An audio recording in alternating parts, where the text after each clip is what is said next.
Mesdames et messieurs, bonsoir. Merci pour votre fidélité à l'émission Zoom Mine.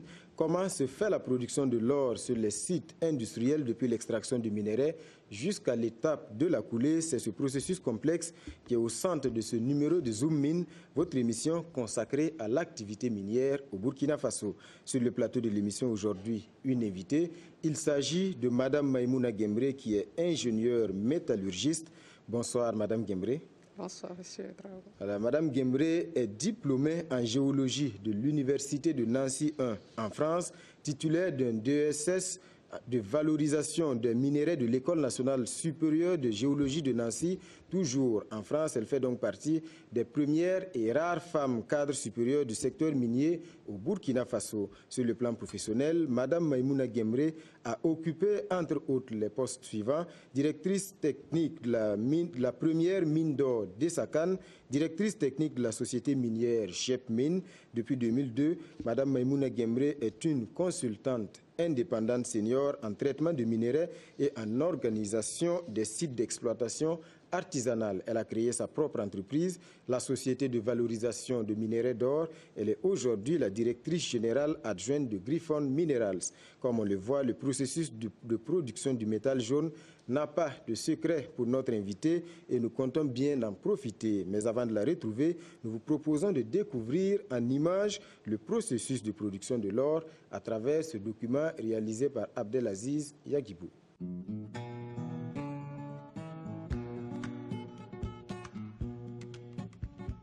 De par ses éclats, il éblouit et fascine. Sa valeur marchande est des plus grandes. Son application est d'une haute importance dans des domaines divers tels la monétisation, la médecine, les TIC, la bijouterie et l'ornement de luxe. L'or, puisque c'est de ce métal précieux qu'il s'agit, est objet de toutes les convoitises. L'or a la propriété d'avoir des fils très fins de l'ordre du micron qui ne se cassent pas. On dit de l'or qu'il est maniable. Donc cette propriété fait que beaucoup d'applications micro l'utilisent beaucoup. Ensuite, il y a effectivement aussi la compensation monétaire qui existe toujours. Si parvenir à localiser les gîtes de ce métal doré et à mettre en place les infrastructures requises pour leur exploitation est une chose pas des plus aisées, conduire les opérations jusqu'à l'obtention du lingot reste un autre challenge. Un défi quotidien auquel s'attaquent les équipes de techniciens à pied d'œuvre sur les sites des mines industrielles en phase de production. Ouvriers, topographes, géologues, ingénieurs des mines, métallurgistes, autant de techniciens qui, chacun selon ses compétences, intervient à un maillon donné de la chaîne de production. Dans le domaine minier, le processus de production comprend deux grandes étapes. D'abord l'extraction du minerai, puis le traitement. Au premier maillon de la chaîne, deux possibilités s'offrent aux opérateurs miniers: l'extraction en souterrain et la méthode à ciel ouvert. Ça dépend de comment le minerai est déposé.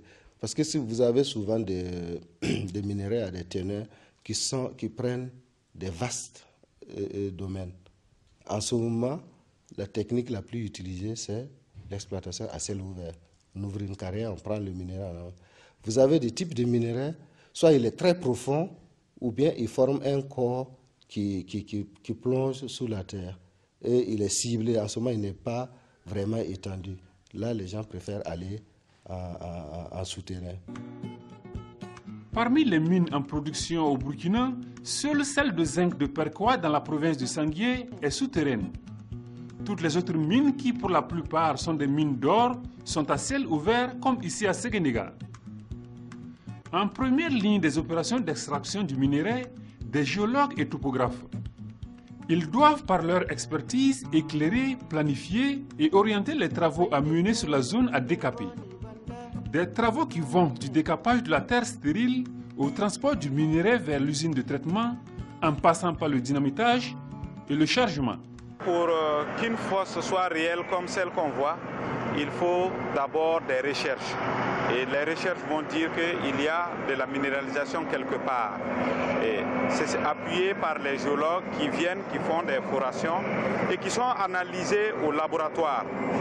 Et après ces analyses, ça permet de faire une définition de la zone à excaver. Et cette zone à excaver est délimitée par une équipe de topographie. Et cette équipe de topographie vient matérialiser sur le terrain la zone à excaver.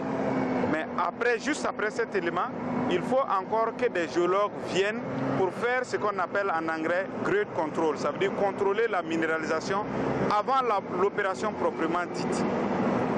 Et cette opération consiste en quoi? Ils viennent encore avec les mêmes machines forées, ramener ces mêmes résultats au laboratoire pour confirmer. Après confirmation, on donne ça à une équipe d'ingénierie qui va définir la fosse proprement dite. Et cette fosse est définie en fonction de plusieurs paramètres. Ce sont des paramètres économiques et même environnementaux. Voilà, en fonction du type de roche dont nous avons à faire. Après que l'ingénierie ait fini son travail, on remet ces informations au topographe sous forme de coordonnées qui viennent sur le terrain matérialisées. Alors, nous repartons un peu en arrière pour dire que après cette définition, il faut que des machines interviennent pour d'abord nettoyer la zone d'excavation. Et cette première zone qu'on va nettoyer va servir, par exemple, pour planter des arbres, après pour la réhabilitation. Donc on stocke ça quelque part pour après utiliser. D'accord. Ensuite, nous revenons à la fosse proprement dite, où les machines vont intervenir. Là, le bulldozer va venir pour raplanir encore la zone. Les topographes vont venir encore pour faire un relevé avant le travail. D'accord. Après ça, ces mêmes topographes viendront définir, délimiter la zone qui contient l'or, donc la zone minéralisée. Et dans cette zone minéralisée, comme vous pouvez voir dans la fosse, il y a des parties stériles. Alors nous n'avons pas besoin de tout, nous sommes là juste pour l'or. Mais on ne peut pas juste enlever l'or et partir. Donc les machines seront là, on enlèvera la partie minéralisée avec des machines dont nous disposons. Pour disposer de minerais nécessaires pour faire tourner les installations de traitement, il faut à chaque fois reconduire les mêmes opérations qui commencent nécessairement par les forages. Un double objectif est visé par l'action des foreuses: localiser les zones minéralisées et non minéralisées, mais aussi disposer de trous par lesquels les explosifs destinés au tir seront enfouis. Le but du dynamitage est de rendre fiable la zone à excaver.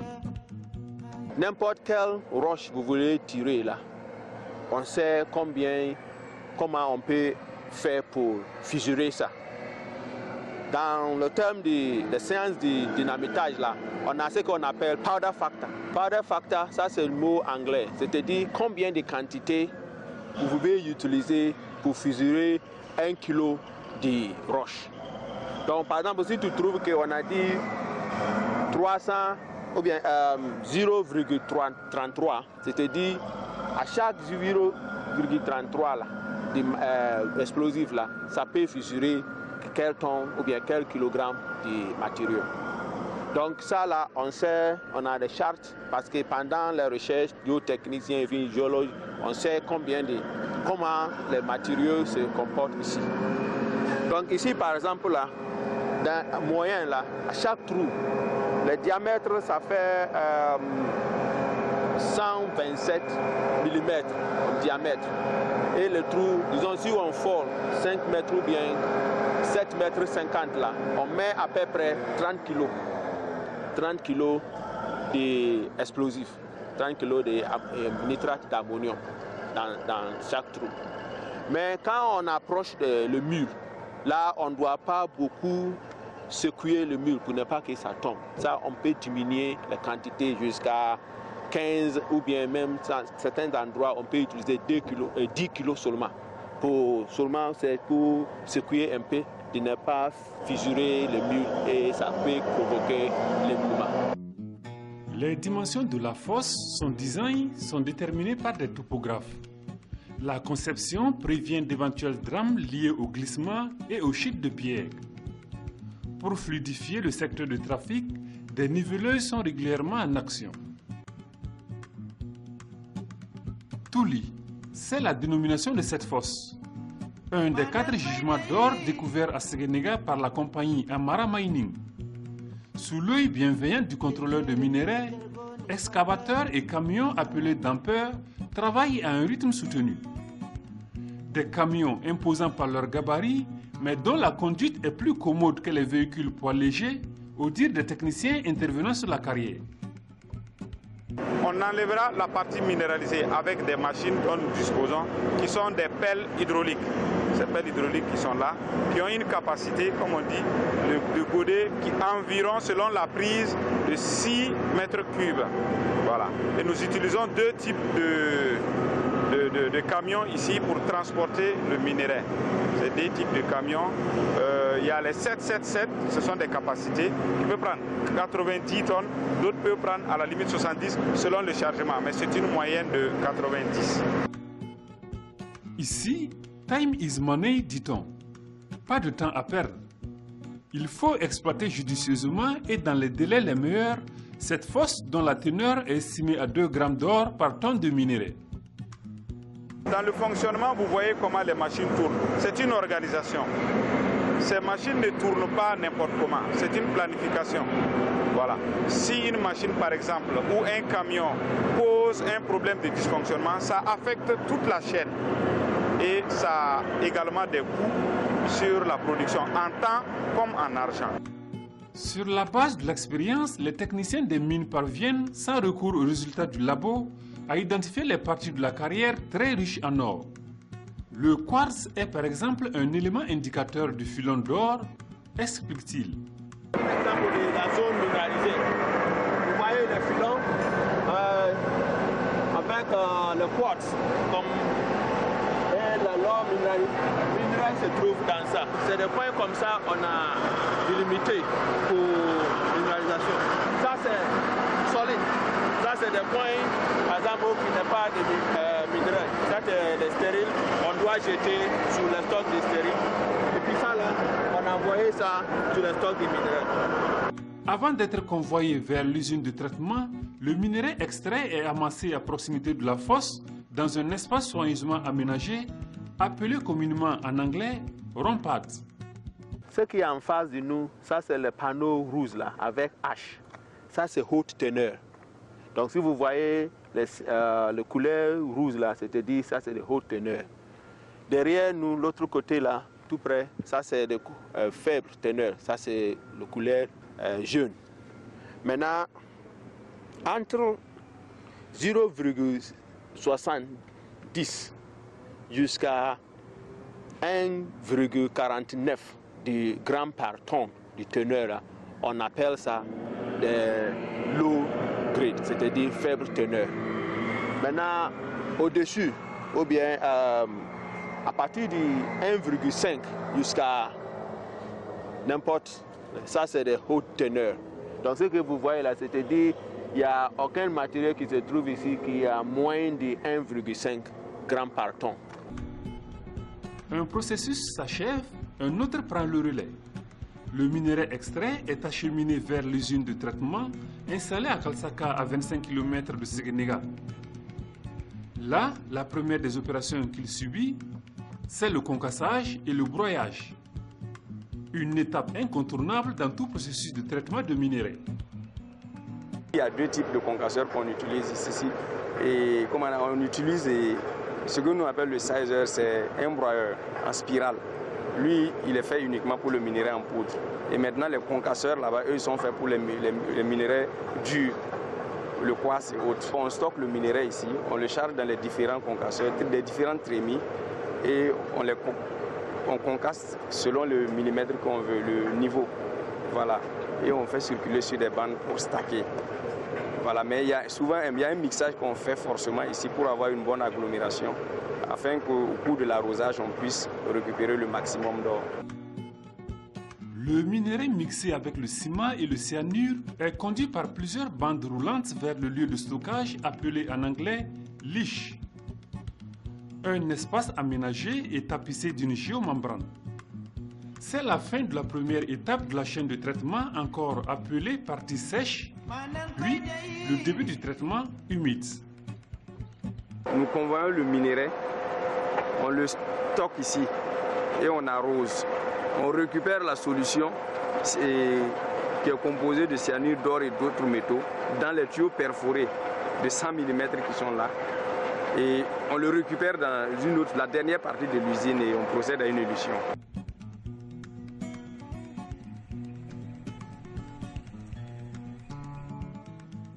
Après l'arrosage du minerai, la solution est recueillie dans des tuyaux, canalisée dans d'autres tuyaux au niveau de ce que nous appelons ici le corridor. Et il y a d'autres tuyaux là-bas qui amènent la solution au niveau des bassins. Donc nous avons un bassin riche en or qu'on appelle prégnante, comme un bassin enceinte. Il est enceinte d'or. Donc c'est ce qui est pompé dans les colonnes de carbone pour absorption. Et nous avons des bassins stériles. Puis après absorption, la solution va ressortir sans or. Et nous utilisons cette solution sans or là pour repomper encore dans les anciens tas. Et c'est récupéré, la solution est récupérée dans un bassin qu'on appelle intermédiaire. Un bassin intermédiaire qui est mi-riche, mi-pauvre. Et c'est cette solution qu'on utilise maintenant pour repomper sur les nouveaux tas. Et ça pour dire que la solution que nous utilisons, aussi bien qu'elle soit cyanurée, nous recirculons la solution dans notre processus. Donc aucune solution n'est rejetée. Cette deuxième étape du traitement humide ouvre directement les portes à la caverne d'Ali Baba, c'est-à-dire la salle d'or, encore dénommée en anglais Gold Room. C'est ici que se réalise la coulée des lingots.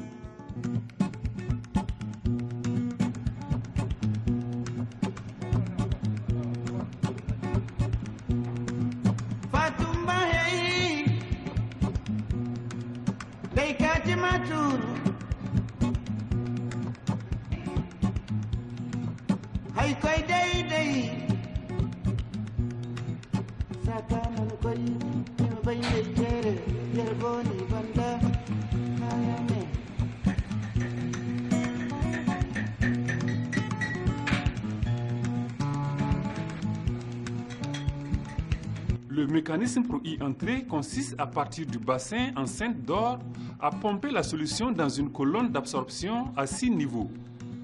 Chaque niveau contient 2,5 tonnes de carbone actif dont le rôle est de fixer l'or. Après la fixation de l'or au niveau de cette colonne d'absorption, nous pompons le carbone dans un circuit d'élution. D'abord dans un circuit de lavage à l'acide. Donc le circuit de lavage à l'acide nous permet d'éliminer les impuretés du carbone, genre le calcaire et bien d'autres impuretés. Donc le carbone lavé à l'acide est ensuite conduit, transféré dans une colonne d'élution. Et donc pour faire une petite parenthèse ici, il y a deux différentes façons ici de pression. Parce que d'abord pour absorber, nous avons une pression basse et une solution froide. Mais quand nous arrivons au niveau du circuit d'élution, nous avons le contraire. On a la solution chaude et mélangée de soude caustique qui permet de désabsorber le carbone. Et sous pression, la pression ici est haute, élevée. Donc nous conduisons, après élution, la solution est transférée pour électrolyse. Mais il faut remarquer aussi que ici la solution, l'électrolyse et l'élution se font ensemble. Donc on applique un système qu'on appelle le système Zadra. Donc après l'élution, il y a fixation d'or au niveau des cathodes, au niveau de notre électrolyseur. Et donc les cathodes sont détachés de l'électrolyse, lavés sous pression toujours.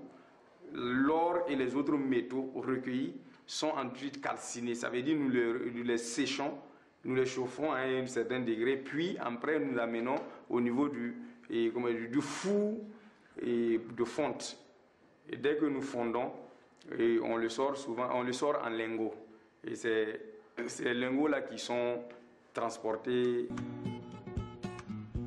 La coulée s'effectue à 1060 degrés Celsius. Ce pupitre, obtenu en présence des agents de sécurité, de la douane, des représentants du ministère et de la compagnie minière, pèse 17 kg et a une valeur d'environ 400 millions de francs CFA.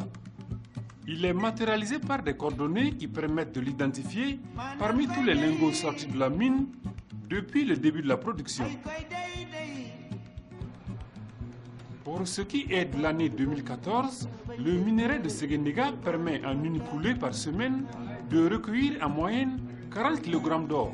Ça dépend de la production à l'usine et de la teneur du minerai que l'excavation nous amène. le service d'excavation nous amène. Si la teneur est bien élevée, nous pouvons aller au-delà de nos espérances. Donc je veux dire qu'il y a eu des moments où on a pu enlever plus de 50 kg, même au-delà.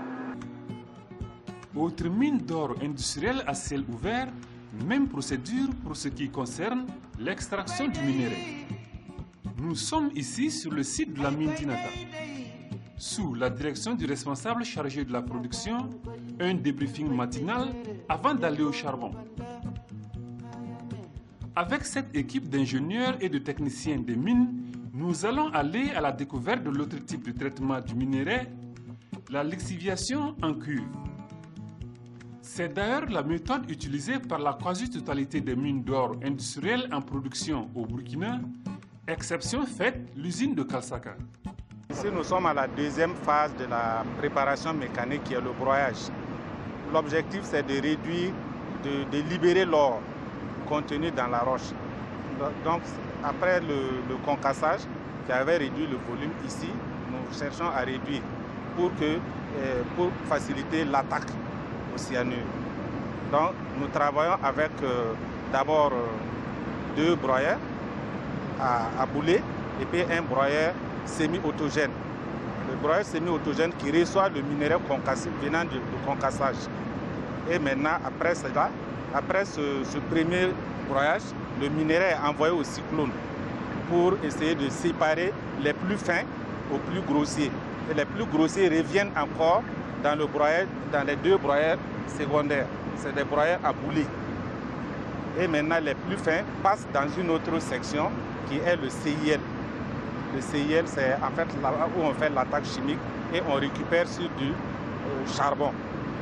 Voilà, CIL veut dire charbon dans la pulpe. Le broyage se fait en milieu humide. Une fois que le minerai est bien broyé, les plus fins passent à l'overflow, c'est-à-dire le surverse. Et ça part dans des tanks. Et dans ces tanks-là, nous avons du charbon. Et en présence du cyanure, le cyanure dissout l'or et qui est absorbé sur ce charbon.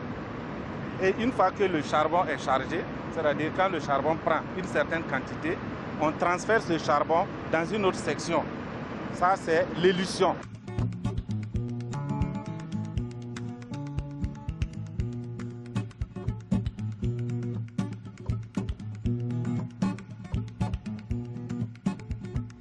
Notre section a pour rôle de séparer l'or qui est contenu dans le charbon. Puisque le charbon en venant est chargé d'or. Et partant de là, ce charbon vient du CIL. Pour arriver, il faut le séparer de la pulpe qui suit, puisque c'est sous forme de pulpe. Et ensuite, le charbon est retenu par des tamis et laisse partir l'eau qui accompagne le charbon. Ensuite, ce charbon est rincé, lavé à l'acide pour éliminer les impuretés. Ensuite, il est mis dans des gros tanks pour ce qu'on appelle l'élution.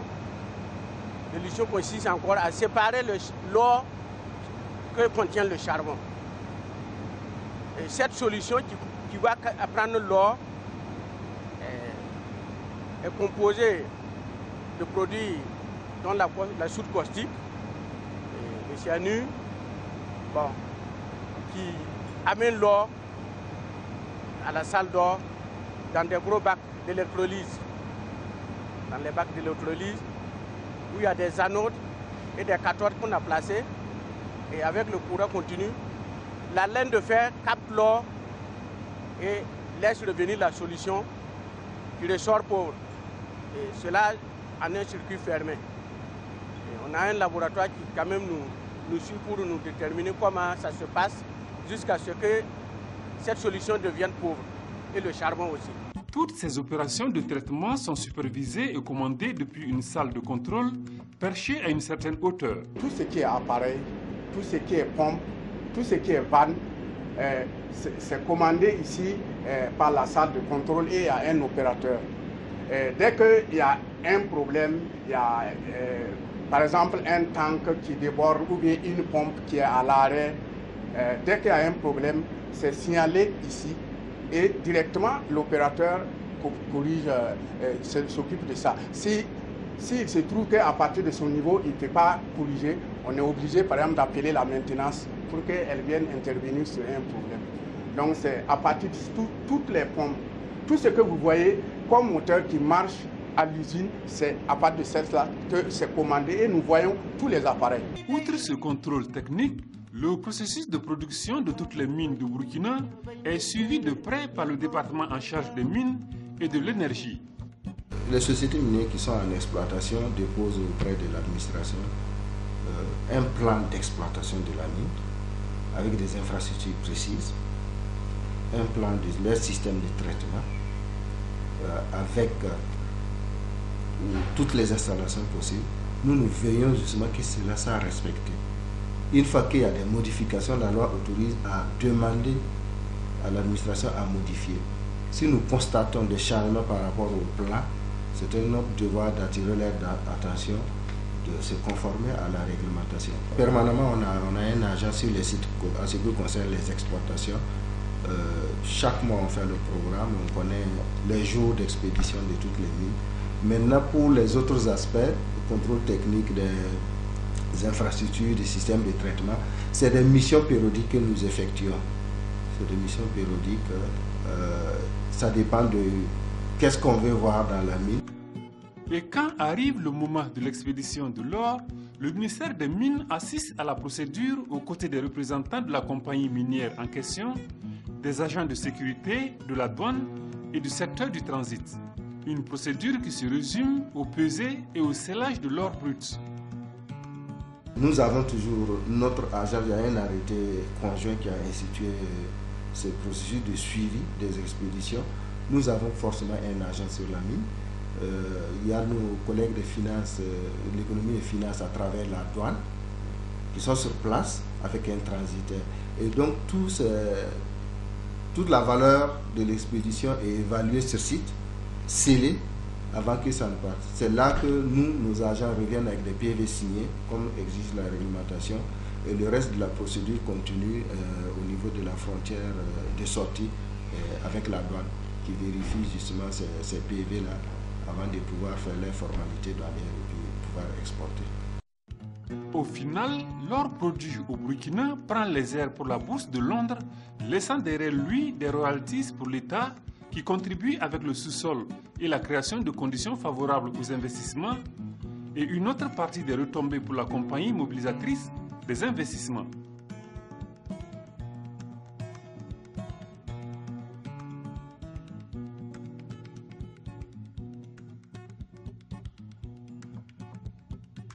Retour donc sur le plateau de votre émission Zoom In avec notre invité. Il s'agit de Madame Maïmouna Guembré qui est, je le rappelle, ingénieure métallurgiste. On vient de suivre ce document donc sur le processus de production de l'or. Quand une mine accouche d'un lingot d'or, alors beaucoup de termes techniques, nous allons essayer ensemble de comprendre tout au long donc de cet entretien. Alors comme on l'a vu, Madame Guembré, tout part de l'extraction. Et ici, ce qu'on remarque déjà, c'est qu'au Burkina Faso, la plupart des mines sont à ciel ouvert, à l'exception, le document l'a souligné, de la mine d'or de Perquois. De la mine de zinc. La mine de zinc plutôt de Perquois. Alors, est-ce qu'on peut savoir s'il y a des raisons techniques qui militent en faveur de cet état de fait? Oui, l'extraction à ciel ouvert est généralement moins coûteuse que la mine souterraine. Et si Perquois va en mine souterraine, c'est certainement pour des contraintes, je dirais, géologiques. Généralement, les mines à ciel ouvert, les mines souterraines, c'est parce qu'on a, comme l'a dit le directeur des mines, on a un corps minéralisé, généralement des filons, qu'il faut sélectionner pour le traitement. Et si on excave superficiellement, on risque de polluer ou disons de diluer les teneurs du minerai. Donc c'est la sélection et également la profondeur même du gisement de ce corps minéralisé qu'on veut atteindre. Généralement, jusqu'à 150 mètres, on préfère aller en mine à ciel ouvert. Okay. Alors, vous l'avez dit, donc, les mines souterraines coûtent plus cher. Oui. Alors, le document a évoqué également dans l'extraction l'usage notamment des explosifs. On sait que là, c'est une étape assez sensible parce que la manipulation donc, des explosifs nécessite des règles de sécurité. Alors, comment on est organisé? Quelles sont les précautions qui sont prises à cette étape donc, au niveau des sites miniers pour éviter, donc, en tout cas, d'avoir des désagréments? Oui, d'abord, pour disposer, pour transporter, pour stocker des explosifs, il faut avoir un certificat. Il faut avoir une autorisation et toutes les mines sont assujetties à cette demande d'autorisation pour pouvoir utiliser, transporter et stocker ces explosifs. Et avant les tirs, il y a des plans de tir qui sont bien déterminés et il y a des personnes habilitées à le faire, qu'on appelle des bouts de feu, qui sont également obligés d'avoir des certificats des techniciens de ce métier-là, des certificats de bout de feu avant de pouvoir travailler dans ce domaine. Et généralement, avant les tirs, on fait des communiqués, parfois même radiophoniques, puisqu'il y a un plan déjà fait. Et on informe également par des plaques. Et juste avant les tirs, il y a même une sirène qui informe tout le monde pour que la zone de tir soit isolée. Okay. Jusqu'à 500 mètres à l'intérieur des mines et dans les zones sensibles, par exemple, si ça passe à côté d'une voie routière, on est obligé même de limiter jusqu'à 700 mètres. On met un circuit, un système de sécurité en place, les ambulances, de la sécurité, pour parer à toute éventualité avant de procéder au tir. Voilà, c'est important de le rappeler, surtout donc, après les événements de l'Arlé avec cette explosion qui a causé de nombreux dégâts. Alors, cela dit, le minerai est ensuite chargé, je veux dire après le tir, le minerai est chargé, on a vu ces énormes camions appelés donc dampeurs pour être amenés donc sur les sites de dépôt. Quelle est la première opération? Une fois donc que ce minerai est transporté et déposé donc là où il doit être déposé, quelle est la première opération que subit le minerai? Dès que le minerai arrive à la plateforme de traitement, il est repris avec des pelles chargeuses pour être chargé dans des trémies. Et de ces trémies, ça passe au concassage, puis au broyage. Dans le cas des traitements en heap leach comme à Karsaka, c'est ensuite ça passe ensuite dans un agglomérateur pour être aggloméré de façon à rendre le minerai, je dirais, perméable à l'arrosage, à la circulation des solutions avant d'être mis en tas. Okay. Donc ici, l'intérêt, c'est vraiment de réduire la taille du minerai qui a été donc, extrait. Voilà, tout à fait. On appelle ça, le broyage, c'est pour atteindre une maille de libération de l'or. C'est-à-dire, quand l'or est inclus dans de grosses particules, le contact avec le cyanure, la solution cyanurée n'est pas facile, c'est pas évident. Par contre, si c'est réduit en petites particules, ça permet d'accélérer, par exemple, la lixiviation. Okay. Et ce qu'on remarque également, c'est qu'à cette étape, à savoir donc extraction, transport, concassage ou broyage, ça mobilise beaucoup de moyens de matériel et ça consomme beaucoup d'énergie. Tout à fait. Surtout pour le concassage et le broyage, c'est les parties les plus, je dirais, énergivores. Énergivores, ça consomme beaucoup d'énergie. Si on pouvait ne pas broyer le minerai avant de le traiter, on le ferait. C'est plus rentable. Malheureusement, c'est pas à chaque fois que c'est possible. On ne peut pas sauter l'étape. Okay. Alors, dans le processus de traitement de l'or, il y a un terme donc, qui revient très souvent. Il est question de lixiviation. Alors, de quoi s'agit-il? Eh bien, la lixiviation, c'est tout simplement la dissolution des particules d'or contenues dans les minerais par une solution de cyanure. Okay. Est-ce que c'est la seule méthode de traitement qui existe? Non. Il y a des méthodes de traitement physique. La lixiviation est une méthode de traitement chimique, mais il y a également des méthodes de traitement physique, comme par exemple la gravimétrie. On peut le faire en utilisant des tables à secousses ou des gigues. Il y a également la flottation. Et la lixiviation, c'est la méthode chimique. Sinon, il y a des méthodes physiques aussi de traitement. Voilà, on va revenir donc au Burkina Faso. On a essentiellement donc ces traitements par lixiviation et on distingue ici deux formes également. Est-ce que vous pouvez nous les présenter? Effectivement, c'est comme je l'ai souligné tout de suite, c'est soit la lixiviation en tas. Là, nous mettons le minerai en tas après le processus de préparation mécanique, c'est-à-dire concassage, broyage, agglomération, mise en tas. Ça, c'est la préparation mécanique du minerai. Après, donc, la mise en tas, on arrose et on récupère les solutions riches qu'on appelle les jus riches dans les bassins des jus riches pour ensuite continuer la récupération. Mais dans le cas du CIL, comme l'a dit le monsieur dans le reportage, c'est dans des cuves. Après le concassage et le broyage, on ne passe pas par l'agglomération, mais on met directement dans des cuves de charbon actif qu'on appelle, c'est ça le CIL, carbone in pulp. Okay. Donc, dans ces cuves, on apporte du cyanure et du charbon actif. Le cyanure dissout pendant que le charbon absorbe. Okay. Et c'est par là que nous récupérons. Okay. Et la suite, c'est la même chose, élution. Ok, on va revenir sur tous ces termes. Électrolyse et ensuite... Voilà, on va revenir sur tous ces termes, mais en attendant, qu'est-ce qui peut pousser une société, par exemple, à choisir l'une ou l'autre de ces méthodes, à savoir donc la lixiviation en cuve ou bien la lixiviation en tas? La lixiviation en tas est plus facile à mettre en œuvre. Les investissements sont moins coûteux. Par contre, la lixiviation en cuve, comme vous l'avez vu, tous ces tanks, c'est de gros investissements. Et ça dépend aussi du type de minerai, mais c'est surtout sur le plan du coût d'investissement qu'on choisit la lixiviation en cuve ou bien la lixiviation en tas. En cuve, ça récupère mieux, mais en tas, bon, ce n'est pas mauvais non plus, voilà, mais c'est moins... On allait y arriver, avantages et inconvénients, selon qu'on choisisse donc l'une ou l'autre.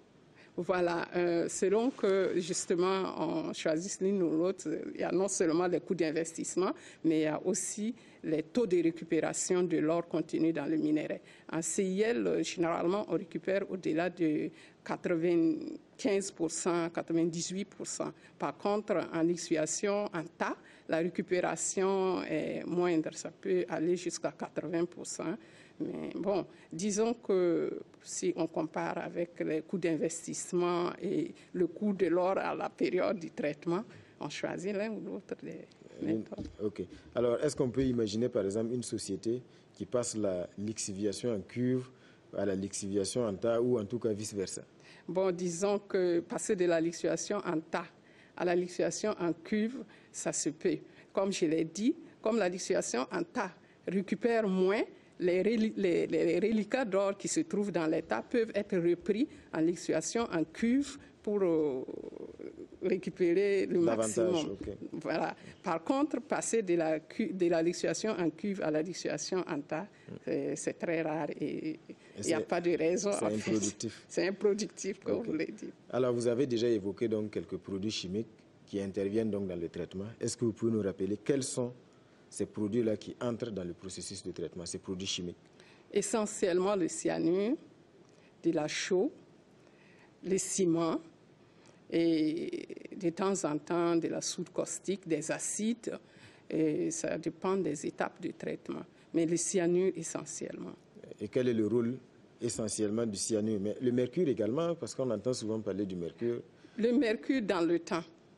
Actuellement, il y a très peu de mines au monde, de mines industrielles qui utilisent le mercure parce que le traitement au mercure est plus polluant. Okay. Donc, au Burkina, il n'y a pas une seule mine qui utilise du mercure dans son traitement. Okay. Et quel est le rôle du cyanure, entre autres, donc, parmi ces produits chimiques-là? Oui, je le disais tantôt que la lixiviation, c'est la dissolution de l'or par le cyanure. En fait, Le cyanure permet de dissoudre, c'est le produit qui permet de dissoudre l'or contenu dans le minerai. Et ensuite, on le récupère de la solution cyanurée par l'édition et par l'absorption, l'édition, puis l'électrolyse. Ok. Alors, vous avez évoqué tantôt donc, le cyanure, vous avez évoqué donc, les acides, la soude. Bon, on n'est pas chimiste, on n'est pas technicien, mais on sait que c'est des produits dangereux. Tout à fait. Est-ce qu'il y a des précautions qui sont prises, pour, en tout cas au niveau des sites, pour sécuriser en tout cas la manipulation de ces produits-là? Naturellement, parce que déjà avant d'avoir la licence d'exploitation, il faut que la mine dispose d'abord d'un certificat de conformité environnementale. Et ce certificat de conformité environnementale contient un PGS, c'est-à-dire un programme de gestion environnementale de la mine. Et ce plan de gestion va être utilisé par le ministère de l'Environnement, par exemple, pour contrôler des éventuels problèmes de solution. Ça, c'est du point de vue administratif, contrôle administratif. Mais même au niveau de la mine même, personne n'a intérêt à laisser filer sa solution riche. Vous avez vu que sur l'exemple de la liquéfaction Anta à Kalsaka, nous avons de la géomembrane. Avant de déposer cette géomembrane sur laquelle on met le minerai Anta, il y a déjà des traitements même de la plateforme, des compactages, des argiles, disons, étanches qu'on utilise pour éviter l'infiltration des solutions. Peut-être la contamination de la nappe. Voilà, pour éviter non seulement la contamination de la nappe, mais également pour éviter la filtration aussi de l'or qui sera perdu. Ok, alors est-ce qu'on peut savoir ce que deviennent ces produits-là après opération? Est-ce que c'est des produits qui sont rejetés? En tout cas, qu'est-ce que ça devient après? Voilà, effectivement, par exemple, au niveau de la liquéfaction Anta, vous avez vu que tout se fait en circuit fermé. On utilise un premier bassin dans lequel on fait les appoints en cyanure. De ce bassin, on pompe pour arroser les tas neufs, c'est-à-dire les tas qu'on vient de déposer après agglomération. La solution riche est récupérée dans un autre bassin, le bassin de Jirish, le pregnant pound. Et après, donc, de ce bassin-là, c'est pompé pour passer dans le circuit de traitement, d'absorption, d'élution, etc. Et la solution qui contenait l'or, on récupère l'or et la solution appauvrie revient dans les bassins, un autre bassin qu'on appelle le bassin de J intermédiaire. Okay, donc c'est un circuit fermé. C'est un circuit fermé, aussi bien au niveau de l'élution qu'au niveau même de l'absorption. Au bout du processus, il n'y a pas quelque chose qui est déversé. En liquéfaction en tas, on ne déverse rien. Par contre, en liquéfaction en cuve, quand on épuise l'or contenu dans les minéraux, on pompe les pulpes dans un espace qu'on appelle, dans un espace où c'est prévu pour vider les rejets de traitement. Mais là aussi, toutes les précautions sont prises pour éviter l'infiltration. Mais en attendant même de pomper, il faut s'assurer qu'on a consommé au mieux les produits chimiques qu'on a utilisés pour récupérer l'or. Et on ne rejette que vraiment quand on ne peut plus utiliser. On ne peut plus retirer du cyanure. Ok. Alors, après, donc, la lixiviation, qu'est-ce qui est récupéré? Après la lixiviation, c'est du jus riche qu'on récupère, c'est-à-dire de la solution enrichie en or. Et cette solution enrichie en or va dans les bassins de jus riche qu'on appelle pregnant pound. De ces bassins maintenant, ça va être pompé pour la suite du procédé. Et la suite, il est question d'élution? Il est question d'absorption d'abord. D'absorption d'abord. Ça, c'est dans le cas des... dans les deux cas d'ailleurs, dans le cas de la liquéfaction en tas, on récupère les solutions riches dans un bassin de jus riche. Dans le cas de la liquéfaction en cuve, le charbon qui est déjà dans la cuve dans laquelle on met la pulpe contenant l'or, le charbon absorbe les ions d'or contenus dans la solution et ce charbon est ensuite désorbé. On retire l'or qui avait été absorbé par le charbon. Ça, c'est ça l'élution. C'est ça l'élution. Voilà, et la désorption de l'or du charbon actif. Et l'électrolyse? L'électrolyse, justement, quand on désorbe, on a une petite solution. Maintenant qu'il faut électrolyser, et c'est l'électrolyse qui sépare la solution simple maintenant des ions d'or. Et ces ions d'or seront plaqués sur des cathodes en laine de fer. Et ce sont ces cathodes ensuite qui seront récupérées pour être fondues. Alors, concrètement, comment on obtient l'or après tout ce processus? On obtient l'or sous forme de lingots. C'est-à-dire, il y a d'abord la cyanuration, ou disons la lixiviation, c'est-à-dire la dissolution de l'or par les solutions cyanurées. De la solution cyanurée, on passe à l'adsorption, l'adsorption des ions d'or sur le charbon actif. Après l'adsorption, on désorbe encore ce charbon-là et on obtient encore une solution encore plus riche que les jus riches qu'on avait récupérés à l'adsorption auparavant. Et cette solution encore plus riche qui peut, par exemple, titrer 1000 grammes par litre de solution, cette solution-là va être maintenant électrolysée. Et l'électrolyse permet de plaquer les ions d'or sur les cathodes de laine de fer.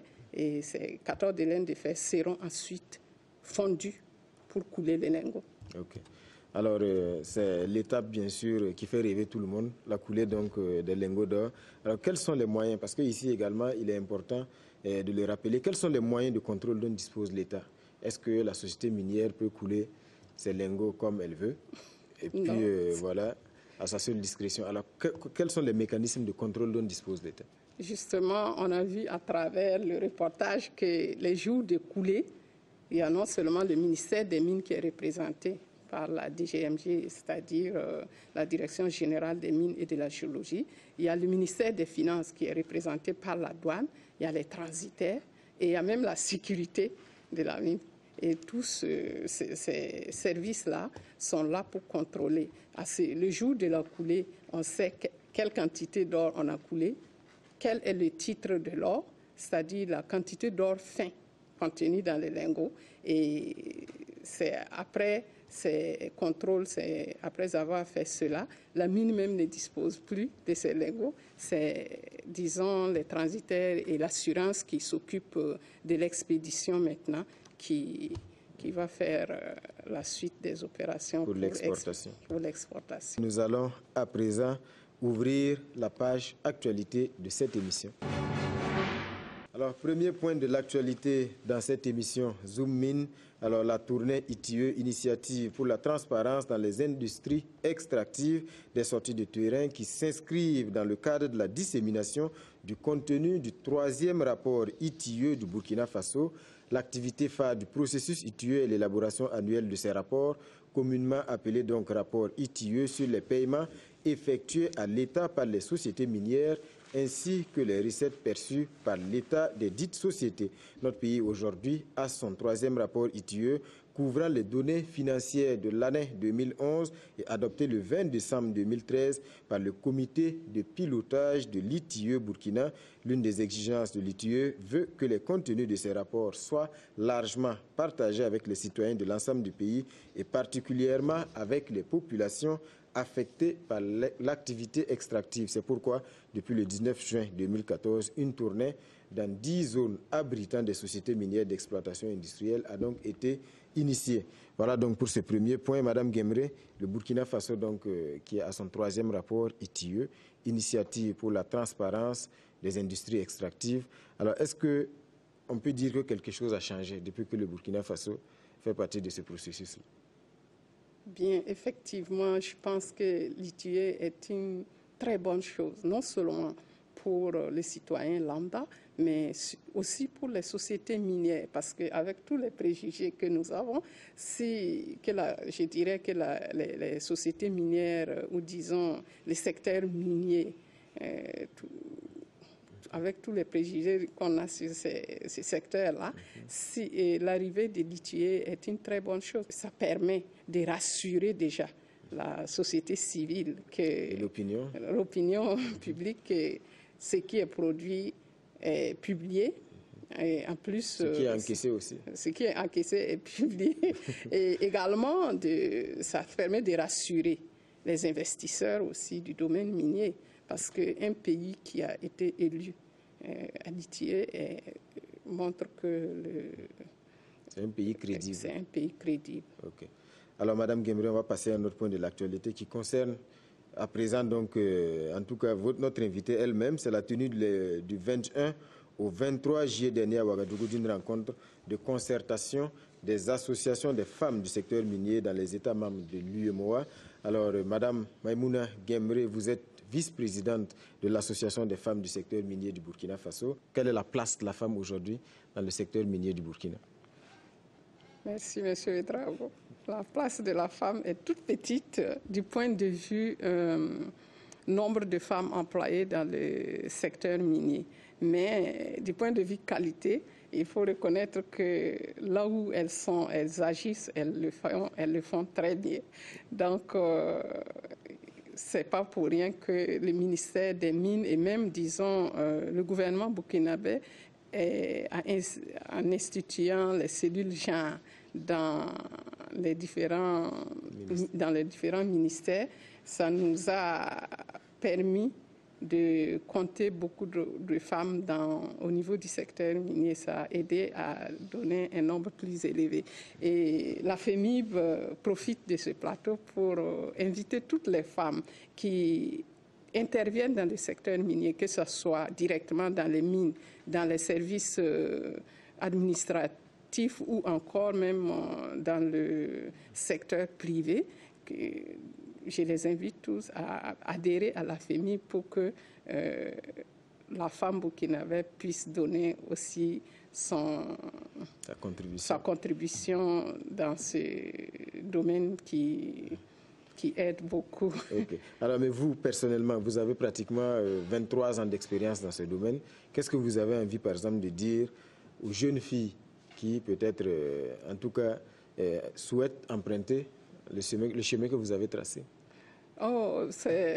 Disons que je les invite vraiment à s'intéresser parce que c'est passionnant. Surtout quand on pense qu'on passe en matière de métallurgie, on prend du minerai sur une tonne de minerai, on récupère 1 gramme d'or. Et quand on voit le processus et comment on doit y aboutir, c'est passionnant. Ce qu'il faut dire, c'est que c'est aussi très bien payé.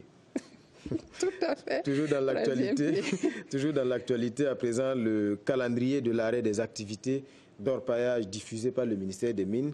En application de l'arrêté interministériel du 9 juin 2009, les activités d'orpaillage sont strictement interdites pour les périodes ci-après, du 1er juin au 31 octobre, pour les régions de la boucle du Moun, des Cascades, du centre-est, du centre-ouest, du centre-sud et des provinces de la Tapoa, du Gourma et de la Kompienga dans la région de l'Est, du 30 juin au 30 septembre dans les régions du centre-nord, du nord, du plateau central, du Sahel, ainsi que les provinces de la Yaya et de la Komandjari dans la région de l'Est.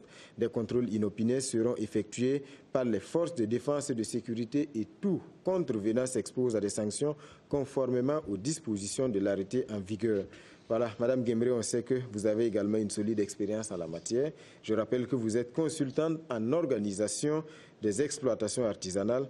Alors cette fermeture, est-ce qu'on peut dire que c'est une bonne solution, surtout quand on sait qu'il y a des gens aujourd'hui qui ne vivent que de l'orpaillage au Burkina Faso? Oui, c'est une très bonne solution parce que même les cultivateurs qui ne vivent que de ça, ils ne font leur culture que pendant la saison pluvieuse.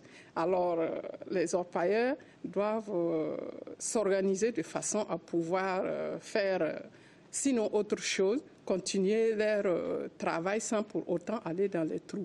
Parce que la vie n'a pas de prix. Ça, c'est bien dit. Parce que malheureusement, il y a beaucoup d'éboulements qui surviennent à cette période.